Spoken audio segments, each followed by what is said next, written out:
I've known him for years. You've known him for years, and he is likable. Do you see that support growing or waning, or do you think? Well, I think he faces two big challenges, but he's a very smart guy. People should not underestimate his background. He was on the Federal Reserve Bank in Kansas City. He was a very effective chief executive officer of a company. He has been on a number of boards. He had a very successful radio show, as you know, in Atlanta. This is a guy who's got considerable talent and experience. He's got to prove, I think, on national security and foreign policy that he could be president, because people measure the presidency much more soberly than they do other offices, because the downside risk is so enormous given the nature of the world we live in.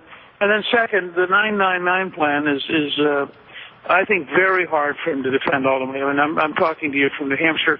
There is no sales tax in New Hampshire. So a 9% federal sales tax sounds very threatening. When I'm in Iowa talking to senior citizens, they don't want a 9% sales tax on their pension or their Social Security or their savings, and so Herman's got to figure out what's he going to do with all this, and it's getting steadily more complicated. It's really now sort of 9.2, 9.7, 9.4. It's not a clear 999 anymore, as he has complexity. So he had a big, bold idea. He has staked his candidacy on it. It's carried him to be the front runner. If he can figure it out and keep moving forward, he could be the nominee. Would be a very talented and I think very difficult for Obama to deal with as an opponent.